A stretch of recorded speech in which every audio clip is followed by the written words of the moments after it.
Hello guys, welcome back to RK anime lover. போன episode பார்த்துட்டு இந்த எபிசோடு வந்தீங்கன்னா உங்களுக்கு இந்த மனம் பிடிச்சிருக்குன்னு தான் நினைக்கிறேன். அப்படி பிடிச்சிருந்துச்சின்னா நீங்கள் ஒரு லைக்கை தட்டிவிட்டு பாருங்கள். நம்ம இப்போ என்ன பார்க்க போகிறோம்னா தி ஷேடோ கிங் அப்படிங்கிற மனுவை தான் நம்ம இப்போ பார்க்க போகிறோம். ஓகேவா மக்களே, வாங்க வீடியோக்குள்ளே போகலாம். எபிசோடு ஸ்டார்டிங்லேயே ஒரு வாய்ஸ் வரும். சில பேர் வாழ்வாதாரத்தை இறந்தாங்க, சில பேர் அவங்க அப்பா அம்மா இறந்தாங்க, சில பேர் இந்த அப்போகலிப்ஸ் நாளில் விவசாயம் பண்ணுறதை இழந்தாங்க, வெஹிக்கிள்ஸ் எல்லாம் மூவ் ஆகாத நிலைமைக்கு போச்சு அப்படின்னு சொல்லிட்டு போய் அடுத்து நம்ம ஹீரோ தான் காட்டுவாங்க.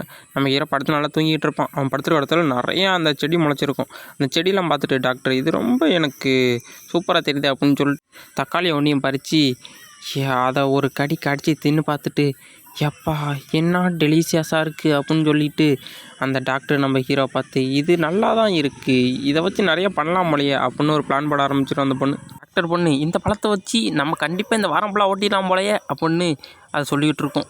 அதுக்குங்கிட்டு 2 பேர் தான் காட்டுவாங்க. பணியில் நடந்து போயிட்டுருப்பாங்க. நடந்து போயிட்டு இருக்கும் போதே நம்ம செஞ்சுதான் ஆகணுமாகனி அப்படின்னு அந்த பொண்ணு கேட்கும். அதில் ஒருத்தன் இது நம்ம செஞ்சுதான் ஆகணும், ஏன்னா லாஸ்ட் டைம் நம்மகிட்ட இந்த சாக்லேட்டையும் நம்ம கொடுத்துட்டோம்ல நம்ம பொண்ணுகிட்ட அப்படின்னு சொல்லும்போது ஆமாம் நான் அதை மறந்துட்டேன், இது நான் திருப்பி யோசிக்கணும் அப்படின்னு சொல்லிகிட்டு இருக்கும் போதே நான் எதுக்குமே உதவாதவனாக இருக்கேன், நான் என்ன பண்ணுறது அப்படின்னு அவன் சொல்லிட்டு இருப்பான். நீங்கள் ஒன்றும் கவலைப்படாதீங்க, நம்ம கண்டிப்பாக எல்லாத்தையும் நம்ம சமாளித்து வந்துடலாம் அப்படின்னு சொல்லிட்டு 2 பேரும் பேசிகிட்டு இருப்பாங்க. அவங்களோட பொண்ணுக்கு தான் அந்த சாக்லேட்டை கொடுத்துட்டு வந்திருப்பாங்க. இதெல்லாம் யோசிச்சு பார்த்துட்டு போயிட்டு இருக்கும் போதே சரி நம்ம இதை கண்டிப்பாக நம்மளால் சமாளிக்க முடியும் தான் அப்படின்னு அவன் சொல்லிகிட்டு இருக்கும்போதே பின்னாடி ஒரு கை வரும். அந்த கை வந்த வேகத்துக்கு அவனோட தலையை அப்படியே துண்டாக எடுத்துகிட்டு போயிடும். அதை பார்த்துட்டு அந்த பொண்ணு எப்படி இதுக்கு வாய்ப்பே இல்லையே அப்படின்னு நினச்சிட்டு இருக்கும்போது கொடூரமாக ஒரு மான்ஸ்டர் வந்து நின்றுட்டு இருக்கும். அந்த மான்ஸ்டர் அவனை அப்படியே கடிச்சு தின்னு முழுங்க ஆரம்பிச்சிடும். அந்த பொண்ணை அதை பார்த்துட்டு பயத்தில் அப்படியே உறைஞ்சி போயிருக்கும்போது அந்த மான்ஸ்டர் அந்த பொண்ணையும் பார்த்துட்டு அட்டாக் பண்ண வரும். அப்படி அட்டாக் பண்ண வரும்போது மேலேருந்து அப்போதான் அங்கே இருக்க மாடிமிலேருந்து ஒரு சத்தம் வரும். நான் சொல்கிறது இங்கே பார், நீ உயிர் பிழைக்கணும்னு நான் சொல்கிறது செய் அப்படின்னு அவன் சொல்லிகிட்டு இருப்பான். அந்த பொண்ணு பேந்த முழிச்சிக்கிட்டு இருக்கும். பேந்த முழிச்சிட்டு இருக்கும்போதே நான் சொல்கிறத செய்யின்னு சொன்னேன் அப்படின்னு சொல்லிட்டு அந்த பொண்ணை பார்த்து கத்த ஆரம்பிப்பான். ஒழுங்காக மேலே வா, இங்கே மேலே வந்து நம்ம தப்பிச்சிடலாம் அப்படின்னு அந்த பொண்ணை பார்த்து சொல்லுவான். வேகமாக ஓடியா, நீ பிழைக்கணும்னா வேகமாக ஓடியான்னு சொன்னோன்னே அந்த பொண்ணை அங்கேருந்து தலை தெரிச்சு ஓடிக்கிட்டு இருக்கும். அந்த மான்ஸ்டரும் அந்த பொண்ணை அட்டாக் பண்ணிகிட்டே இருக்கும். ஒரு அட்டாக் பண்ணுறப்ப அந்த பொண்ணு அந்த அட்டாக்லேருந்து தப்பிச்சு ஜஸ்ட்டு மிஸ்ஸில் கீழே விழுந்திருக்கும். கீழே விழுந்து எந்திரிச்சு நான் ஓடணும் அப்படின்னு சொல்லிட்டு அந்த பொண்ணு முயற்சியை கைவிடாமல் ஓட ஆரம்பிக்கும். அப்படி ஓடிக்கிட்டு இருக்கும் போதே அவன் என்ன பண்ணுவான்னா ஒரு பாட்டிலில் ஆயிலை இது பண்ணிட்டு அதை கொளுத்தி பெட்ரோல் பம்ப் மாட்டோம் தூக்கி அந்த மான்ஸ்டர் மேலேயே விட்டு அஞ்சிருவான். கரெக்டாக அந்த மான்ஸ்டரோட மூஞ்சி பக்கத்தில் போய் அடித்து அந்த மான்ஸ்டர் நல்லா தக்கச்சிமின்னு பற்றிக்கிட்டே ஆரம்பிக்கும். அப்படி பற்றிக்கிட்டே இருந்தாலும் அந்த பொண்ணை துரத்துறத விடாது. நான் உன்னை சும்மா விட மாட்டேன், கொல்ல மாட்டேன்னு வரும். அந்த பொண்ணு எப்படியோ அந்த ஃப்ளோருக்கு முன்னாடி வந்துட்டு அங்கே லிஃப்ட் இருக்கும். எப்படியோ ஒரு வழியாக வந்துட்டோமா அப்படின்னு சொல்லிட்டு பார்த்துட்டு இருக்கும்போது மாஸ்டரும் வரும். வந்து அதில் அட்டாக் பண்ண வரும்போது ஐயோ இந்த லிஃப்ட் ஆன மாட்டேங்குது, இது ஆன மாட்டேங்குது அப்படின்னு போட்டு அந்த பொண்ணு கத்திக்கிட்டே இருக்கும். அப்படி கத்திக்கிட்டு இருக்கும் போதே அந்த மான்ஸ்டர் அந்த பொண்ணை அட்டாக் பண்ண வரும்போது ஏய் இங்கே பார் அப்படின்னு சொல்லிட்டு அந்த பக்கம் அவன் கத்துவான். அவன் என்ன சொல்லணும், ஒழுங்காக அவனோட காதை மூடிக்க அப்படின்னு சொன்னோன்னே என்ன பண்ணுறது அப்படின்னு சொல்லிட்டு அந்த பொண்ணு இப்போ கேட்டுக்கிட்டு இருக்கும் போதே காதை மூணுன்னு சொன்னோன்ட்டு அவன் அங்கிட்டு அப்படியே பார்த்தா அங்கிட்டு நிறைய லைட் ஆன் பண்ணுவான். பள்ளிச்சல் அந்த மான்ஸ்டர் முன்னாடியே அடிக்கும். அந்த மான்ஸ்டருக்கு அப்படியே கண்ணு ஒரு மாதிரி கூச ஆரம்பிச்சிடும். இப்போ ரேக் பண்ணலாமா, உன்னோட சோழியை முடியலாமா அப்படின்னு சொல்லிட்டு அவன் ஒரு கிட்டார் எடுத்து வாசிக்க ஆரம்பிப்பான். அந்த கிட்டாரை எடுத்து ஒரு ஸ்விங் பண்ணுவான். அதுலேருந்து ஒரு வைப்ரேஷன் அந்த மான்ஸ்டரோட தலையை பிச்சு எடுக்கிற அளவுக்கு பயங்கரமான ஒரு வைப்ரேஷன் அந்த மான்ஸ்டர் நோக்கி போயிட்டுருக்கும். அந்த மான்ஸ்டரும் பார்த்துக்கிட்டு இருக்கும்போதே அந்த பொண்ணு நினச்சி பார்ப்பா, என்னோடய பொண்ணு அவள் அங்கே தனியாக இருப்பாள், இதெல்லாம் நான் அந்த ஹாஸ்பிட்டலில் வேலை பார்த்துக்கிட்டு இருக்கும்போது நான் அவனை பார்த்தேன், அவன் காலுக்கெல்லாம் அடிபட்டு இருந்தான். அப்போ 2 பேருக்கும் பிடிச்சி போய் நாங்கள் 2 பேரும் மேரேஜ் பண்ணிக்கிட்டோம். எங்கள் 2 பேருக்கும் நல்லா செட்டாக எங்களுக்குன்னு ஒரு குழந்தையும் வந்துச்சு. அந்த குழந்தைய பார்த்துக்கிட்டு நாங்கள் சந்தோஷமாக இருந்துக்கிட்டு இருந்தோம். எது வரையும் நான் இந்த அப்போகலிப்ஸ் ஆரம்பிக்கிற வரையும், அதோட என்னோடய ஹஸ்பண்ட் இறக்குற வரையும் அப்படின்னு சொல்லிட்டு அதை பற்றியே யோசிச்சுக்கிட்டு இருப்பாவ. அப்போ தான் தலைவன் என்ன பண்ணுவான், போட்டு கரன்னு அடித்து அதோட காதை கிழிக்கிற அளவுக்கு இது பண்ணிகிட்டு இருப்பான். இந்த பொண்ணுக்கும் மூக்கு கண்ணிலேருந்து தண்ணி வர ஆரம்பிச்சிடும். செத்து போடா தக்காளி சோறு அப்படின்னு சொல்லிட்டு அவன் இன்னும் பயங்கரமாக அதை போட்டு அடிக்கும் போது அவனை அட்டாக் பண்ண வரும். சரி ஃபைனல் டச் ஒன்று பண்ணிடலாமா அப்படின்னு சொல்லிட்டு கடைசியாக ஒன்று இழுத்து விடுவான். மேலே அவன் நிறைய ட்ராப் பண்ணி வச்சுருப்பான் போல அந்த மான்ஸ்டருக்கு நேரம். கரெக்டாக அந்த ட்ராப் ஆனாகி மேலே இருக்க கம்பி எல்லாமே அந்த மான்ஸ்டருக்கு மேலேயே விழுந்து அந்த மான்ஸ்டர் அதோடய அங்கேயே சோழி முடிஞ்சிடும். அந்த பொண்ணும் அதை பார்த்துட்டு இது உண்மையிலேயே அந்த மான்ஸ்டர் செத்துருச்சா, இது என்னால் நம்பவே முடியல, அந்த மான்ஸ்டர் செத்துருச்சு அப்படின்னு அந்த பொண்ணு பார்த்துட்டு இருக்கோம். அந்த மான்ஸ்டர் செத்து போனோடனே அந்த பொண்ணு தேம்பி அழுவ ஆரம்பிக்கும். ஒரு வழியாக செத்துருச்சு. இப்போ தான் எனக்கு ரிலீஃபாக இருக்குது அப்படின்னு சொல்லிட்டு அழுதுகிட்டு இருக்கும்போதே தலைவன் கையை கொடுத்து, சரி வா இப்போ இது முடிஞ்சிச்சு, அடுத்து நம்ம அங்கிட்டு போவோம் அப்படின்னு சொல்லிட்டு 2 பேரும் போயிட்டு நெருப்பு கொளுத்தி உட்காந்து பேசிக்கிட்டு இருப்பாங்க. என்னோடய ஹஸ்பண்டு, என்னோடய பொண்ணு, இப்போ நான் எல்லாரையும் விட்டுட்டு இங்கே இப்படி அனாதையாக உட்காந்துருக்கேனே அப்படின்னு சொல்லும் போது அந்த பொண்ணுக்கிட்ட கர்ச்சிப்பை கொடுத்துட்டு 2 பேர் பேச ஆரம்பிப்பாங்க. என்ன ஆச்சு அப்படின்னு. அந்த பொண்ணுக்கிட்ட ஒரு சிகரெட்டை கொடுப்பான். அந்த சிகரெட்டை பற்ற வச்சுட்டு, நான் என்ன சொல்கிறது, இதெல்லாம் ரொம்ப மோசமாக நடக்குது அப்படின்னு சொல்லிகிட்டு இருக்கும்போது, இறந்தவங்களை விட்டு நம்ம இருக்கவங்களை பார்த்து வைக்க வேண்டியதான் அப்படின்னு சொல்லிவிடுவேன். என்ன சொன்னேன், இல்லை நான் எதாவது தப்பாக சொல்கிறேன் போல, அதெல்லாம் விட்டுருங்க. நான் இங்கே எதுக்கு வந்தேன்னா, நான் என்னோடய ஃப்ரெண்டை தேடி தான் வந்தேன். என்னோடய ஃப்ரெண்டு வந்து நாங்கள் 2 பேரும் சைல்ட்ஹுட்டில் ஒன்றாவே சிங்கராக இருந்தோம். அதனால் என்னோடய ஃப்ரெண்டை தேடி நான் இந்த பக்கம் வந்தேன் அப்படின்னு சொல்லிகிட்டு இருப்பான். அந்த பொண்ணும், அப்படியா, ஆனால் நான் ரொம்ப கஷ்டத்தில் இருக்கேன் அப்படின்னு சொல்லிட்டு இருக்கும்போது, ஒன்றே ஒன்று இருக்குது அப்படின்னு சொல்லிட்டு அவன் அந்த ஃபோட்டோ எடுத்து காட்டுவான். இதான் என்னோடய ஃப்ரெண்டு, நானும் என் ஃப்ரெண்டும் ஒன்றா தான் மிடில் ஸ்கூலில் படித்தோம். என் ஃப்ரெண்டு இங்கே இருக்கான்னு தேடி வரப்போ நான் இங்கே பயங்கரமான குளிரில் மாட்டிக்கிட்டேன் அப்படின்னு சொல்லிக்கிட்டு இருக்கும்போதே ஒரு நடுக்கம் அந்த மட்டும் அதிர ஆரம்பிக்கும். அப்போ 2 பேரும் வெளில போய் எட்டி பார்த்துட்டு, என்னதுடா அதுன்னு பார்த்தா பயங்கரமான ஹைட்டில் கொடூரமாக ஒரு மான்ஸ்டர் கத்திக்கிட்டு வந்துகிட்டு இருக்கும். அதுக்கு முன்னாடி வேட்டை நாய் மட்டுமே தெரியாது, அது என்ன ஜென்மம்னே தெரில, நிறையா ஒடியார ஆரம்பிக்கும். அது இவங்க இருக்க பில்டிங்கை பார்த்து ஒடியாந்துக்கிட்டு இருக்கும். அப்படி ஒடியாந்துட்டு இருக்கும் போதே அடுத்த சீனில் நம்ம ஹீரோ தான் காட்டுவாங்க.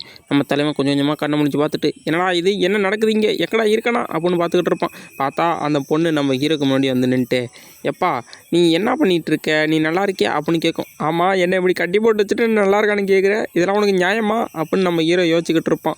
ஐயோ, இது நான் ஸ்லேவ் கலர் மட்டும் தெரியுது, அந்த காலத்தில் எல்லோரும் ஸ்லேவாக யூஸ் பண்ணுறதுக்கு இப்படி தான் பயன்படுத்தினாங்க, எப்போனா இந்த பொண்ணு என்ன இப்படி தான் யூஸ் பண்ண போதா. டே நீ அவ்வளோதெல்லாம் இமேஜினேஷன் போவாதரா, இது ஒரு சின்ன எக்ஸ்பெரிமெண்ட் மட்டும் தான்டா அப்படின்னு ஹீரோ பார்த்து சொன்னேன். நீ இப்படி சொல்லியிருந்தா நல்லா இருக்கும், நான் வேறு நிறைய யோசிச்சு பார்த்துறேன்னே, ஆனால் எக்ஸ்பெரிமெண்ட்னு சொல்லிட்டு ஏன் இப்படி பண்ணுறீன்னு அப்படின்னு கேட்கும்போது, உன்னோட உடம்பை பற்றி நிறைய ஆராய்ச்சி பண்ணணும்னு சொன்னல, அதை பற்றி ஒன்று கண்டுபிடிச்சிருக்கேன்.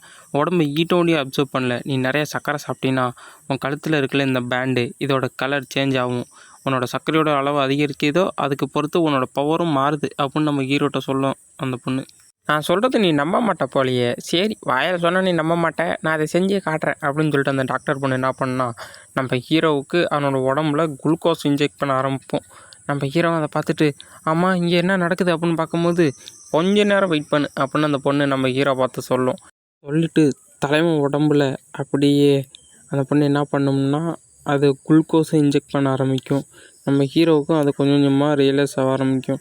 ஆமாம் நீ என்ன பண்ணிகிட்டு இருக்க அப்படின்னு நம்ம ஹீரோ அந்த பொண்ணை பார்த்து கேட்கும்போது, கொஞ்ச நேரம் வெயிட் பண்ணுறா அப்படின்னு சொன்னோடனே அந்த பொண்ணு ஒரு பட்டன் அமுக்கின வயதுக்கு நம்ம ஹீரோ உடம்புல அந்த குளுக்கோஸ் இறங்க ஆரம்பிக்கும். நம்ம ஆளோட ஒத்த கையை ஒண்டி அப்போ சேப்பாக மாற ஆரம்பிக்கும். அந்த பொண்ணு சொன்ன மாட்டோமே குளுக்கோஸில் அது வந்து சுகர் இருக்குது, அதனாலே ஹீரோட உடம்பு ரியாக்ட் ஆக ஆரம்பிக்கும். அவன் உடம்பு அப்படியே ரெட் கலரில் மாற ஆரம்பித்து உடம்புலேருந்து ரெட் கலரில் வர ஆரம்பிக்கும். நான் சொன்னது நம்பலான்ட்டு இல்லை, இந்த வந்துட்டு பார்த்தியா, சரி நான் உனக்கு ப்ரூஃப் பண்ணியே காட்டுறேன் அப்படின்னு சொல்லிட்டு ஹீரோவுக்கு பக்கத்தில் ஒரு செடியை கொண்டு வந்துடுவான் அந்த பொண்ணு. இந்த செடி இப்போ கொஞ்சம் நேரத்தில் என்ன பண்ணுதுன்னு பாரு அப்படின்னு நம்ம ஹீரோ பார்த்து அந்த பொண்ணு சொல்லும். அந்த செடியை நம்ம ஹீரோவுக்கு பக்கத்தில் கொண்டு வந்து வச்சோடையே நம்ம ஹீரோ அந்த பிளான்ட்டை பார்ப்பான். அந்த பிளான்ட்டை பார்த்துக்கிட்டு இருக்கும் போது திடீர்னு பவர் ஓவர் வெல்விங்காக போக ஆரம்பிக்கும். நம்ம ஹீரோ பயங்கரமாக கத்துவான் வழியில். அப்படி கத்திக்கிட்டு இருக்கும் போதே, ஆஹாஹா மறுதிருப்பி நான் உன்னை பார்த்துட்டேன் போலையே அப்படின்னு சொல்லிட்டு மின்னல் வேகத்தில் நம்ம ஹீரோ மட்டுமே ஒருத்தான் இங்கேருந்து நடந்து வர ஆரம்பிப்பான். அங்கிட்டு பார்த்தா டைம் அப்படியே ஸ்டாப் ஆகிருக்கும். அவன் சும்மா சரட்டு பொருட்டுன்னு நம்ம ஹீரோ பக்கத்தில் வந்துட்டு, நான் உன்னை திரும்ப பார்த்துட்டேன்னு நினைக்கிறேன் அப்படின்னு சொல்லுவான். நம்ம ஹீரோவும், நீ யாரா நீ அப்படின்னு கேட்பானா, நான் உன்னை மறுதிருப்பி மீட் பண்ணிட்டேன், நான் யாருன்னா உனக்கு இன்னும் தெரியலை, என்ன தெரியலையா அப்படின்னு நம்ம ஹீரோட்ட கேட்கும்போது, தெரியலடா அப்படின்னு நம்ம ஹீரோ சொல்லுவான். டேய் நல்லா யோசிச்சு பாடுறா, என்ன தெரியலையா அப்படின்னு அவன் கேட்பான். அதெல்லாம் எனக்கு தெரியாது, நீ யாருன்னு சொல்கிறா, என்னடா நடக்குது இங்கே, டைம் என்னாச்சு அப்படின்னு கேட்கும்போது, அதெல்லாம் எந்த பயப்படாத, நான் யார் நான் காட்டுறேன் அப்படின்னு சொல்லிட்டு அவன் கொட்டாயை ஓட்டிட்டு, எப்பா காட்டணுமா அப்படின்னு சொல்லிட்டு 1 2 3 நான் யாருன்னா என்னோடய மூஞ்சி நல்லா பார்த்துக்க, இது உனக்கு தெரிஞ்ச ஒரு ஃபேஸு தான் அப்படின்னு சொல்லிட்டு அவன் திறந்தோடனே நம்ம ஹீரோ என்னது இது அப்படின்னு பார்ப்பான். அவனுக்கு பார்த்தா 4 கன்று இருக்கும், அதுவும் ப்ளூ கலரில் எரியும் லைட்டு. நீ நீ நீ அவன் தானே அப்படின்னு ஹீரோ சொல்லும் போது, ஆமாண்டா அப்படின்னு அந்த எதுக்கு நிற்கிறேன்னு நம்ம ஹீரோவும் சொல்லுவான். அந்த ஒரு ப்ளூ கலர் க்ரீச்சர் அது நீயா அப்படின்னு பார்த்தா டக்குன்னு ஒரு பொண்ணா மாதிரி நிற்கும் அந்த க்ரீச்சராக இருந்தது. நம்ம ஹீரோ மட்டும் இருந்தது. 18 வயதிற்கு மேலே இருப்பவர்கள் ஒண்டியும் இந்த சீனி பார்க்கவும் ஓகேவா, ஏன்னா கொஞ்சம் 18+ அதிகமாக இருக்கும். நான் முடிஞ்ச அளவு கட் பண்ணி ஆட் பண்ண பார்க்குறேன். அடுத்த சீன்லேயே ஒரு லேபு மாட்டம் இருக்கிறது தான் காட்டுவாங்க. அங்கே 2 பேர் இது முடிஞ்சா அப்படின்னு அந்த பொண்ணை பற்றி கேட்கும்போது, இதே வார்த்தையை நீ 2 வாரமாக கேட்டுக்கிட்டே இருக்க அப்படின்னு அந்த பொண்ணு சொல்லும். கண்ணாடி போட்ட பொண்ணு, ஐயோ ஐயோ நான் இது திருப்பி திருப்பி கேட்குறேன்னா. அந்த சிகரெட் பிடிச்சிருக்க பொண்ணு, சரி அந்த மொட்டை தலைன்ட்ட போயிட்டு நான் இதுக்கு ஏதாச்சும் வழி கிடைக்குதான்னு பார்த்துட்டு வரேன். அவன் இதெல்லாம் கண்டிப்பாக படித்து பார்க்க மாட்டான், கண்டிப்பாக அவன் சைன் போட்டுருவான், நம்ம இதை செயல்படுத்த வேண்டியதா அப்படின்னு சொல்லிட்டு ஒரு ஃபைல் எடுத்துக்கிட்டு ஒரு மொட்டை இருப்பான். அவனை பார்க்க போனோடனே அவன் சொல்லுவான், டேய் இங்கே என்ன நடந்துக்கிட்டு இருக்கு, நீ என்ன பேசிக்கிட்டு இருக்க, இங்கே பெரிய வார போயிட்டுருக்கு, குளோபல் ஃப்ரீசிங் ஆகிடுச்சு, அதுக்கு 48 மணி நேரமாக யாரையும் நம்மளால் கான்டாக்டே பண்ண முடியல அப்படின்னு அவன் சொல்லிட்டு நடந்து போயிட்டு இருக்கும்போது, அடையே மொட்டை என்னை கடுப்பேத்தாரா அப்படின்னு சொல்லிட்டு அந்த பொண்ணு திரும்பி அவனோட மெயின் பாயிண்ட்லேயே ஒரு அடி. என்ன சொல்லணும், உன்னோட அரசியல் பற்றியெல்லாம் இங்கே நுழைக்காதரா, ஒழுங்காக வந்து பாடுறா அப்படின்னு சொன்னோன்னே அவன் வந்து நின்றுட்டு, இவ்வளோ நர்வஸாக இருக்குன்னு உங்களுக்கு தெரியுமா, அது உங்களுக்கு சொல்ல முடியாது அப்படின்னு சொல்லிட்டு இருக்கும்போதே எதுக்கு ஒரு கொடூரமான மிருகம் வந்து நிற்கும். இதை பார்த்தா அவங்களுக்கு என்ன தெரியுது அப்படின்னா அந்த 2 பேரும் கேட்பாங்க. இவனை பார்த்தா அவன் கழுத்தில் அது யார் அப்படின்னு நம்ம மொட்டை அவனை பார்த்து கேட்கும்போது, அவன் ஒரு ஹியூமன், அவன் ஹியூமனாக ஃபஸ்ட்டு கண்டுபிடிச்சான், ஆனால் திடீர்னு இப்படி மியூட்டேட் ஆகிட்டான், ஹியூமன்லேருந்து தான் இப்படி ஒரு மிருகமாக மாறியிருக்காங்க அப்படின்னு அந்த 2 பொண்ணு சொல்லிகிட்டு இருக்கோம். அவனை கண்டுபிடிக்கும் போது அவன் உடம்புல உயிரே இல்லை, அப்படி தான் இருந்தான், ஆனால் திடீர்னு அவனோட உடம்பு இப்படி மியூட்டேட் ஆகி ஒரு கொடூரமான மான்ஸ்டராக மாறியிருக்கு. இதே மட்டும் நிறைய மான்ஸ்டர் நம்ம சிட்டிக்குள்ளேயும் வந்திருக்கு அப்படின்னு அந்த 2 பொண்ணுங்களும் அந்த மொட்டைக்கிட்ட சொல்லிக்கிட்டு இருக்கோம். அப்படியே நம்ம ஹீரோவோட ஃபோட்டோவும் காட்டி, அதோட இவன் நம்பர் 0, இவனுக்கும் ஏதோ இந்த விஷயத்தில் சம்மந்தப்படுத்திருக்காங்க அப்படின்னு நம்ம ஹீரோ பற்றி பேசிகிட்டு இருப்பாங்க. நம்ம ஹீரோவும் என்ன நடக்குது இங்கே அப்படின்னு ஆச்சரியம் பார்த்துக்கிட்டு இருப்பான். பார்த்தா அந்த பொண்ணு நம்ம ஹீரோக்கு எதுக்கு வந்து நிற்கும்.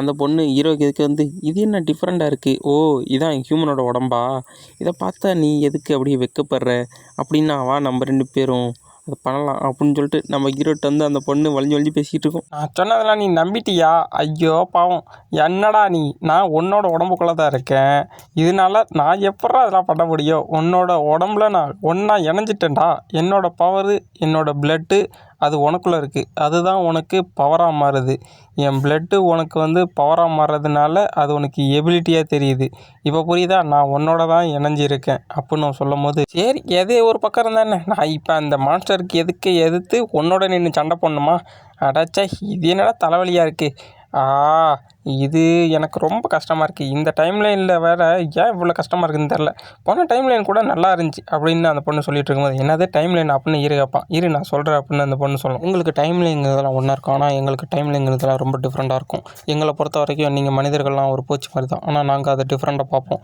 எங்களுக்கு எந்த ஒரு பரிணாமமும் கிடையாது, எந்த ஒரு வளர்ச்சியும் கிடையாது, எங்களுக்கு டைம்லைங்கிறது ஒரு நேர்கோடாக தான் இருக்கும் அப்படின்னு அந்த பீஸ்ட் பொண்ணு சொல்லிட்டு இருக்கு. மனுஷங்களாக இருக்கவங்களால் இதெல்லாம் புரிஞ்சிக்க முடியாது, ஏன்னா இது உங்களுக்கு அண்டர்ஸ்டாண்ட் பண்ணுறதுக்கே ரொம்ப நாள் ஆகும் அப்படின்னு அந்த பொண்ணு சொல்லிகிட்டு இருக்கோம். அந்த பொண்ணு, எனக்குன்னு ஒரு ஆசை இருக்குது, எனக்குன்னு ஒரு பேரை கண்டுபிடிக்கணும், எனக்குன்னு ஒரு வீட்டை கண்டுபிடிக்கணும், அதனால தான் நான் பிறகுன்னு சொல்லும் போது, என்ன உன்னை பார்த்தா ரொம்ப பாவமாக இருக்குது அப்படின்னு ஈர கேட்பான்.